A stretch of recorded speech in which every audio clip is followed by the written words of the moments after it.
चलिए देखिए दोस्तों, हम आपके लिए एसएससी सीजीएल से संबंधित स्टैटिक जीके लेके आ गए हैं, जो हम आपको शुरू से बताएंगे। उसके बाद हम आपके लिए अभ्यास प्रश्न कराएंगे। चलिए देखिए, सिंधु घाटी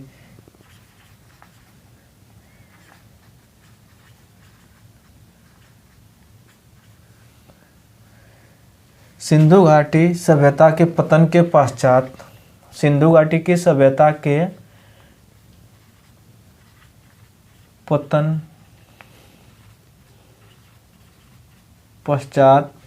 के पश्चात भारत में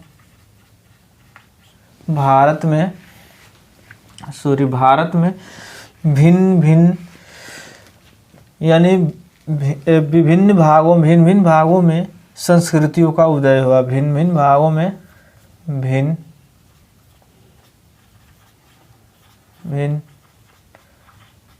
भागों में संस्कृतियों का उदय हुआ। भारत में देखिए, सिंधु घाटी की सभ्यता के पतन के पश्चात भारत में भिन्न भागों में संस्कृतियों का उदय हुआ। हम आपको बता दें कि हम आपको पूरे शुरू से हम आपको स्टैटिक जीके बता रहे हैं, जो वैदिक काल से संबंधित ये प्रश्न होंगे, जो काफ़ी एसएससी सीजीएल में जीके जीएस का या स्टैटिक जीके का काफ़ी अच्छा रोल होता है। चलिए देखिए, मैं अपने चैनल के माध्यम से ऐसे प्रश्न आपके लिए लेकर आता हूँ। ये हो गया, देख लीजिए, सिंधु घाटी की सभ्यता के पतन के पश्चात भिन्न भागों में संस्कृतियों का उदय हुआ। समझते चलिएगा प्रश्न। उसके बाद दूसरा देख लीजिए, इनमें सबसे महत्वपूर्ण क्या थी?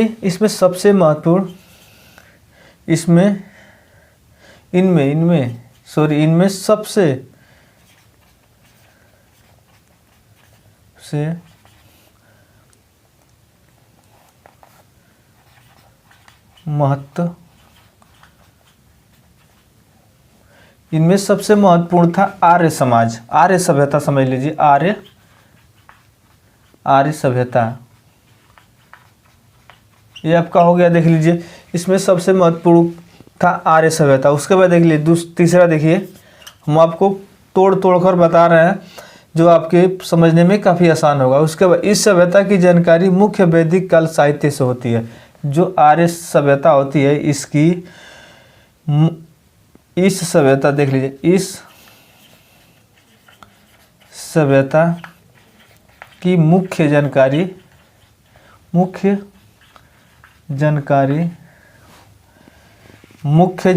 वैदिक साहित्य यानी वैदिक साहित्य से होती है। चलिए, साहित्य से होती है। उसके बाद देखिए, उत्तर वैदिक सभ्यता में चौथा देख लीजिए, उत्तर वैदिक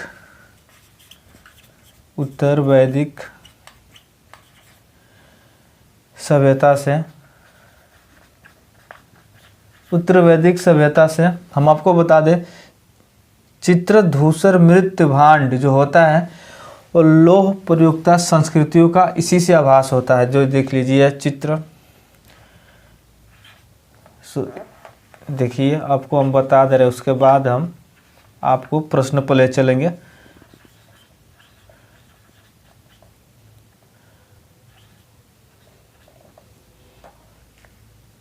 जिसको कहते हैं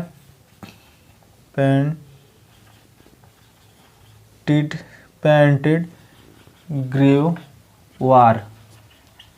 देख लीजिए, जो धूसर मृत्यु भांड जो होता है, ये से लोह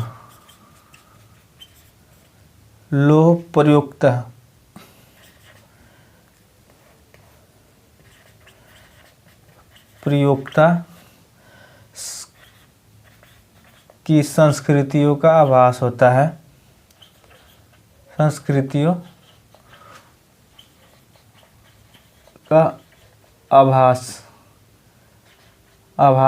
होता है। चलिए देखिए, अब हम आपको शुरुआत करते हैं। आपका प्रश्न देखिए, पहला प्रश्न आपका है, पूर्व वैदिक ऋषिक वैदिक संस्कृति काल किस समय बताइए। शुरुआत, पूर्व वैदिक चलिए पूर्व वैदिक हम आपको बताते हैं। पूर्व वैदिक या ऋषिक वैदिक या ऋषिक वैदिक संस्कृति काल की शुरुआत कब हुआ था? वैदिक काल या संस्कृति काल की शुरुआत कब हुआ था? तो हम आपको बता दें 1500 ईसा पूर्व से 600 ईसा पूर्व में हुआ था। देख लीजिए आपका यह 1500 से 600 ईसा पूर्व में हुआ था। पूर्व वैदिक काल में संस्कृति का अन्य नाम क्या था? प्रश्न दूसरा देख लीजिए। पूर्व वैदिक काल में संस्कृतियों का अन्य नाम क्या था? काल में संस्कृतियों का अन्य नाम क्या था? तो हम आपको बता दें उस समय का अन्य नाम था आर्य संस्कृति। आर्य संस्कृति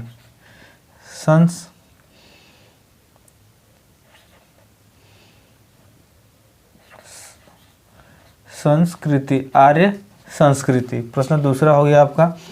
उसके बाद देखिए प्रश्न तीसरा, आर्य समाज सर्वप्रथम अपनी बस्ती कहाँ बनाया था? भारत में कहाँ बनाया था? आर्य समाज सर्वप्रथम अपनी बस्ती भारत में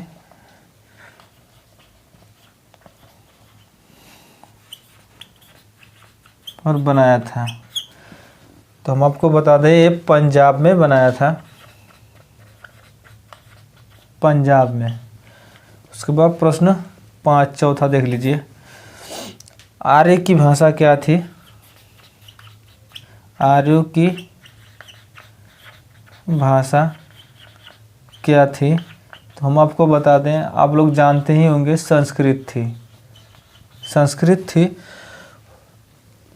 उसके बाद 5वां देख लीजिए, आर्य समाज की व्यवसाय क्या था? आर्य समाज की व्यवसाय क्या था? तो हम आपको बता दें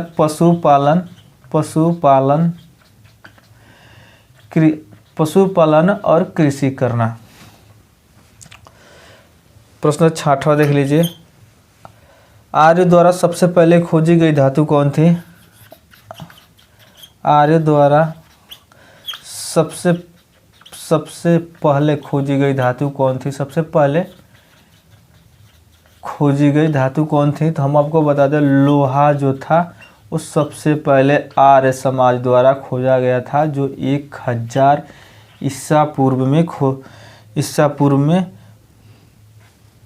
बताया जाता है खोजा गया। उसके बाद देख लीजिए, उसके बाद हम बताएंगे, इसके बाद कुछ और भी प्रश्न है, हम इसको मिटा दे एक बार और आपको लिए बता देते हैं। देखिए, सिंधु घाटी की सभ्यता के पतन के पश्चात भारत में भिन्न भिन्न भागों में संस्कृतियों का उदय हुआ। इनमें से सबसे महत्वपूर्ण संस्कृति जो थी आर्य समाज जो था। इनमें से सभ्यता की मुख्य जानकारी वैदिक साहित्य से होती है। ऋषिक वैदिक सभ्यता से धूसर मृद भांड जो होता है, इसे चित्रण से लोह प्रयोगता का संस्कृतियों का आभास होता है। आप लोग देख रहे होंगे। उसके बाद अब चलिए देखिए प्रश्न देखिए, पूर्व वैदिक ऋषिक वैदिक काल की संस्कृति काल का समय 1500 ईसा पूर्व से 600 ईसा पूर्व में। आप लोग देख रहे हैं। पूर्व वैदिक काल में संस्कृतियों का अन्य नाम क्या था? तो संस्कृति आर्य संस्कृति था। उसके बाद प्रश्न तीसरा, आर्य समाज सर्वप्रथम अपनी बस्ती भारत में कहाँ बसाया था? तो हम आपको बता दें पंजाब में बसाया गया था आर्य समाज द्वारा प्रथम बस्ती। प्रश्न चौथा, आर्य समाज की भाषा क्या थी? तो आप लोग जानते ही होंगे संस्कृत। उसके बाद प्रश्न 5वां, आर्य समाज की व्यवसाय क्या था, तो आप लोग जानते हैं पशुपालन और कृषि करना। और आर्य समाज द्वारा सबसे पहले खोजा गया धातु आप लोग जानते होंगे लोहा जो होता है 1000 ईसा पूर्व में खोजा गया था। अब हम इसको मिटा रहे हैं।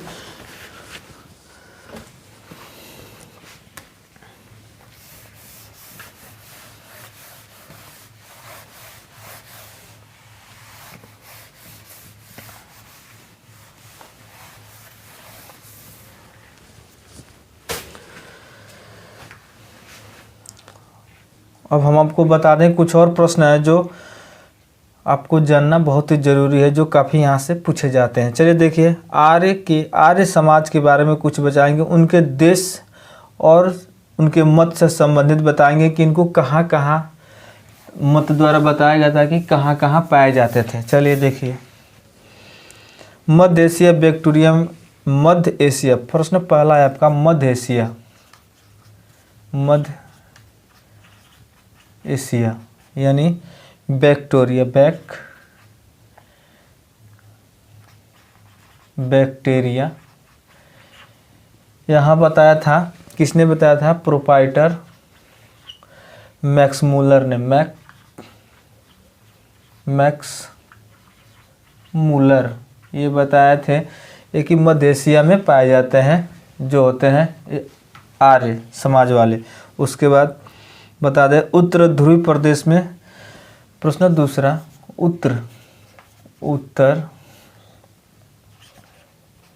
ध्रुव प्रदेश में एक किसने बताया था, तो हम आपको बता दें बाल गंगाधर तिलक, बाल गंगाधर तिलक ये बताते हैं कि उत्तर ध्रुव प्रदेश में पाए जाते थे। प्रश्न तीसरा देख लीजिए, पामीर और तिब्बत में किसने बताया था, पामीर और तिब्बत में किसने बताया था, तो हम आपको बता दें इसमें दयानंद सरस्वती बताया था इसको, दयानंद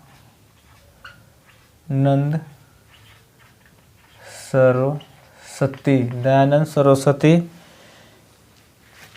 बताए थे कि ये तीव्र। और उसके बाद देख लीजिए प्रश्न चौथा में देख लीजिए, और कोई बताया था इसमें मध्य था इसका सप्तम सदैव क्षेत्र, ये किसने बताया था, सप्तम सदैव क्षेत्र ये किसने बताया था, हम आपको बता दें ये अविनाश चंद्र एवं संपूर्णानंद, डॉक्टर अविनाश चंद्र, डॉक्टर अविनाश चंद्र एवं डॉक्टर संपूर्णानंद ये दोनों बताए थे, डॉक्टर अविनाश चंद्र एवं डॉक्टर संपूर्णानंद। उसके बाद हारसी देश, एक प्रश्न पांचवा ये भी देख लीजिए, सॉरी बहार्स ये आपका है देश, यहाँ कौन बताए थे, तो ये बताए थे गंगानाथ झा, पंडित गंगानाथ झा ये बताए थे यहाँ पर। अब मध्य देश में बताया था, मध्य देश में प्रश्न नंबर 6 देख लीजिए, मध्य देश में किसने बताया था कि राजबली पांडे, डॉक्टर राजबली पांडे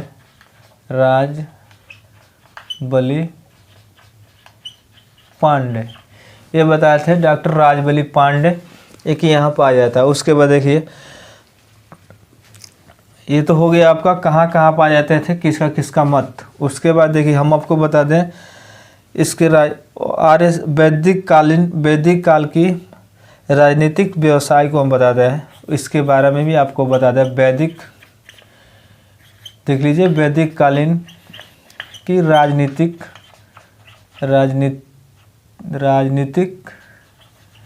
व्यवसाय के बारे में बता दें आपको।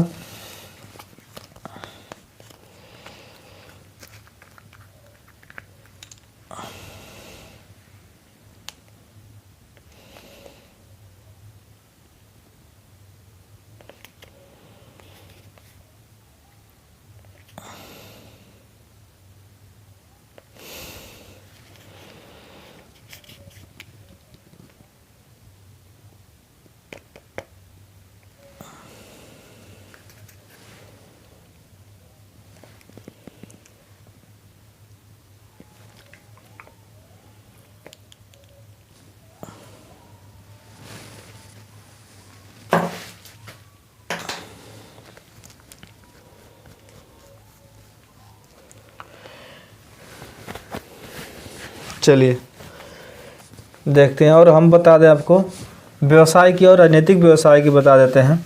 देखिए इसमें भी प्रश्न फर्स्ट से चालू होगा। इसमें देखिए सबसे छोटी प्रशासनिक इकाई क्या कही जाती थी? सबसे छोटी प्रशासनिक इकाई क्या कही जाती थी? इसको कुटुंब कहा जाता था, कुटुंब या कुल, कुटुंब या कुल कहा जाता था। उसके बाद देखिए प्रश्न दूसरा इसी में देख लीजिए, व्यवसाय में कुटुंब, कुल या परिवार की मुखिया को या प्रधान को क्या कहा जाता था? कुटुंब, कुल या परिवार की मुखिया को क्या कहा जाता था?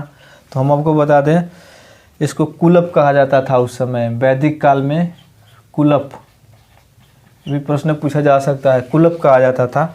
उसके बाद प्रश्न तीसरा देख लीजिए, अनेक कुटुंब को मिलाकर कौन सी इकाई बनाई जाती थी? अनेक कुटुंब मिलाकर बनी इकाई को क्या कहते थे? बनी इकाई को क्या कहते थे? तो हम आपको बता दें इसको उस समय ग्राम कहा जाता था, ग्राम। ये आपका आंसर हुआ ग्राम। उसके बाद ग्राम या गांव की मुखिया को क्या कहा जाता था? ग्राम एवं गांव की मुखिया को क्या कहा जाता था? तो हम आपको बता दें इसको ग्रामीण कहा जाता था, ग्रामीणी कहा जाता था। अनेक ग्रामों को मिलाकर बनी इकाई को क्या कहते थे? प्रश्न नंबर 5, अनेक ग्रामों को मिलाकर बनी इकाई को क्या कहते थे? बनी इकाई को क्या कहा जाता था? तो हम आपको बता दें वैदिक काल के समय बनी अनेक ग्रामीणों को मिलाकर बनी इकाई को 20 कहते थे, 20। देख लीजिए ये आपका आंसर है। दोस्तों हम आपके लिए जीरो से एकदम बताए हैं और आपको शुरू से बताए हैं, टॉपिक वाइज बताए हैं। यहाँ से प्रश्न पूछे जा सकते हैं। स्टैटिक जीके से समझो, सीजीएल में काफ़ी इंपॉर्टेंट हो जाते हैं आपके लिए। चलिए दोस्तों मैं आपके लिए यहाँ से भी अभ्यास प्रश्न लेकर आऊँगा। मेरे चैनल को लाइक और सब्सक्राइब करें। जय हिंद दोस्तों।